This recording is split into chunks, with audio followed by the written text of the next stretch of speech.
Le preguntaron a Nisargadatta: usted está sentado enfrente de mí y yo estoy aquí a sus pies. ¿Cuál es la diferencia básica entre nosotros? No hay ninguna diferencia básica, pero sin embargo debe haber alguna diferencia real. Yo vengo a usted no viene a mí. Debido a que usted imagina diferencias, usted va aquí y allá en busca de gente superior. Pero usted es una persona superior. Usted proclama conocer lo real, mientras yo no lo hago. ¿Le he dicho yo alguna vez que usted no sabe y que por lo tanto es inferior? Deje que quienes han inventado tales distinciones las prueben. Yo no pretendo saber lo que usted no sabe. De hecho, yo sé mucho menos que usted. Yo no sé nada de todo eso y no veo ninguna diferencia entre usted y yo. Mi vida es una sucesión de acontecimientos igual que la suya. Solo que yo estoy desapegado y veo el espectáculo que pasa como un espectáculo que pasa, mientras que usted se apega a las cosas y se mueve con ellas. Pero, ¿qué lo hizo usted tan desapasionado? Nada en particular. Aconteció que confié en mi gurú. Él me dijo que yo no soy nada sino mi ser y yo le creí.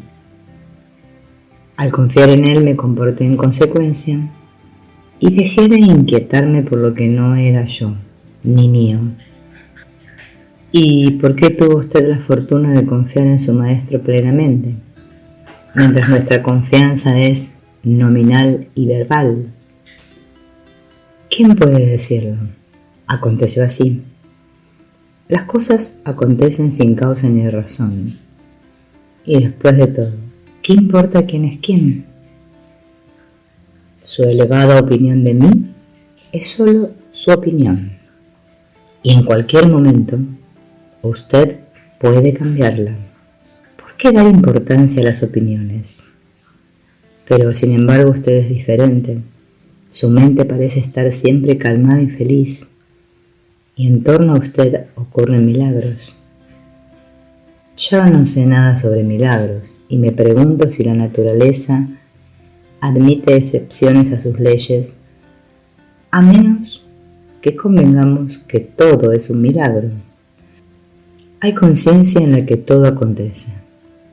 Es completamente evidente y está dentro de la experiencia de todo el mundo.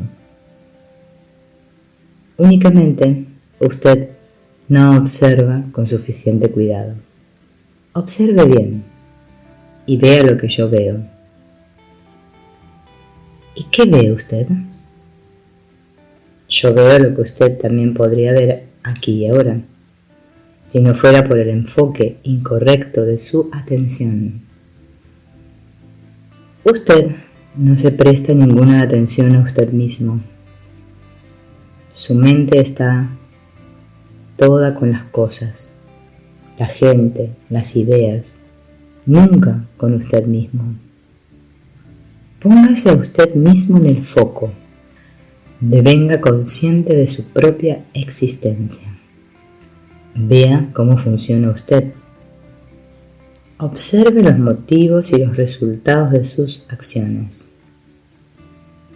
Estudie la prisión que ha construido en torno a usted mismo por inadvertencia. Al saber lo que usted no es, usted llega a conocerse a usted mismo. La vía de vuelta a usted mismo es a través de la negación y del rechazo. Una cosa es cierta: lo real no es imaginario, no es un producto de la mente. La sensación de yo soy no es continua, aunque es un indicador útil. Muestra dónde buscar. pero no qué buscar. Solo obsérvela. Una vez que usted está convencido de que no puede decir verdaderamente nada sobre usted mismo, excepto yo soy, y de que nada puede ser señalado, puede ser usted mismo. La necesidad del yo soy ha terminado. Usted ya no intenta verbalizar lo que usted es. Todo lo que necesita es deshacerse de la tendencia a definirse a usted mismo. Todas las definiciones se aplican solo a su cuerpo y a sus expresiones.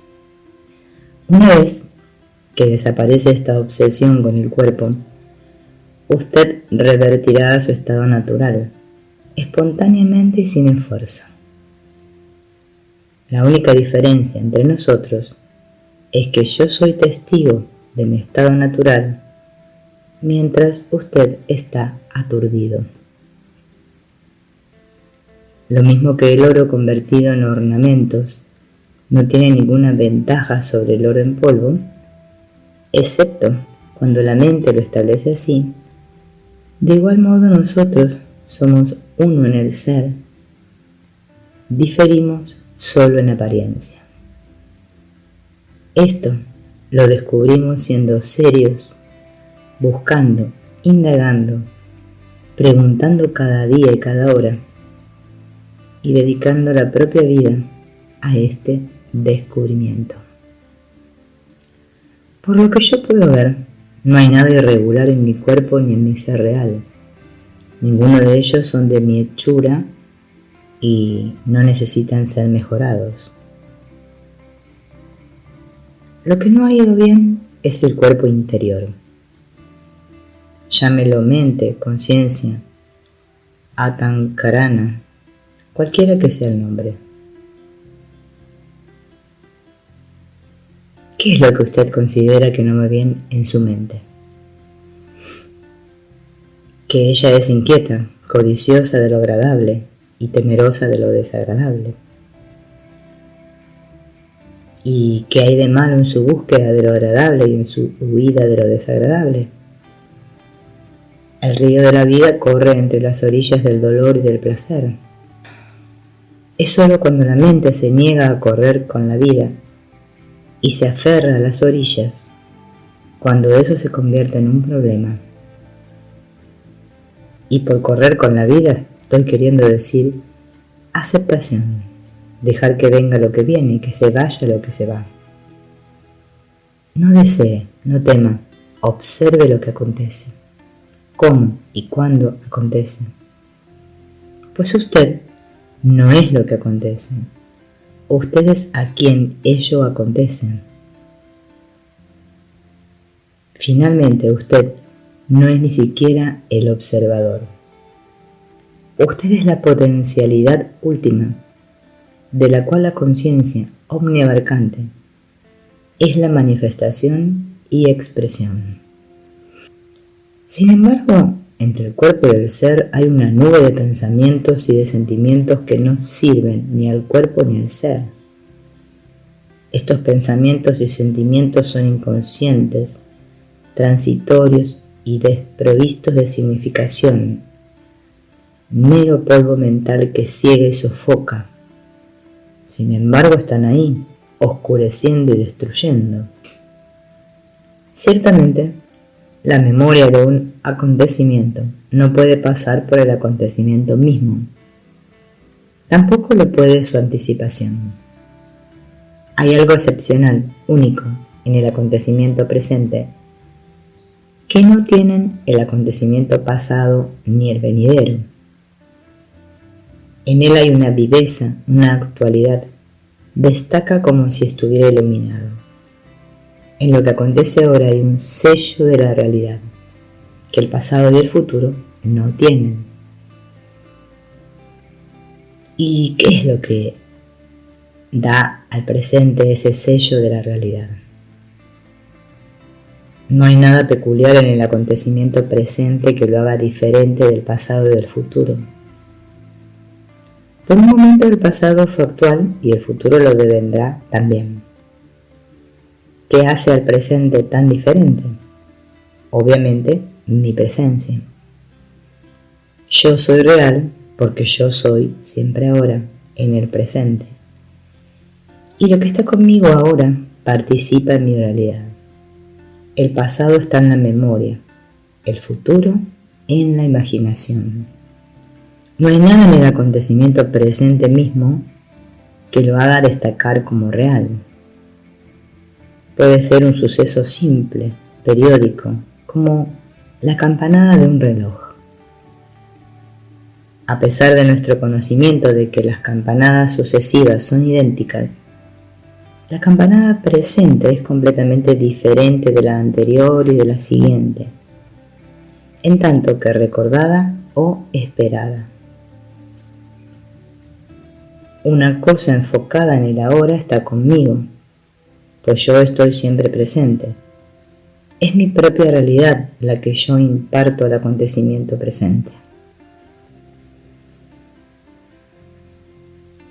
Claro, pero nosotros tratamos las cosas recordadas como si fueran reales. Sí, nosotros consideramos los recuerdos solo cuando irrumpen en el presente. Lo olvidado no cuenta hasta que uno lo recuerda, lo cual implica traerlo a la hora. Desde que usted nació, ¿ha cambiado alguna vez? Las cosas y los pensamientos han estado cambiando todo el tiempo. Pero la sensación de que lo que es ahora es real no ha cambiado nunca, ni siquiera en sueños. El deseo es el recuerdo del placer y el temor es el recuerdo del dolor. Ambos hacen a la mente inquieta. Los momentos de placer son meramente lapsos en la corriente del dolor. ¿Cómo puede ser feliz la mente? Sin embargo, la dicha solo es dicha frente a un trasfondo de dolor. El universo es completo y donde hay compleción, donde no falta nada, ¿qué puede dar dolor? Una parte del todo, vista en relación al todo, es también completa. Solo cuando se ve aisladamente deviene deficiente y así un foco de dolor. La mente por su naturaleza misma divide y se opone. Puede haber alguna otra mente que una y armonice, que vea el todo en la parte y la parte como totalmente relacionada con el todo. La otra mente, ¿dónde buscarla? Yendo más allá de la mente que limita, divide y opone, poniendo fin al proceso mental tal como nosotros lo conocemos. Cuando éste llega a su fin, nace esa mente. ¿Y en esa mente no existe ya el problema de la alegría y de la pena? No como nosotros las conocemos, como deseable o repugnante. Se vuelve más bien una cuestión de amor que busca expresión y que encuentra obstáculos. La mente inclusiva es amor en acción, batallando contra las circunstancias, inicialmente frustrado, finalmente victorioso. Entre el espíritu y el cuerpo, ¿es el amor el que proporciona el puente? ¿Quién más? La mente crea el abismo, el corazón lo cruza.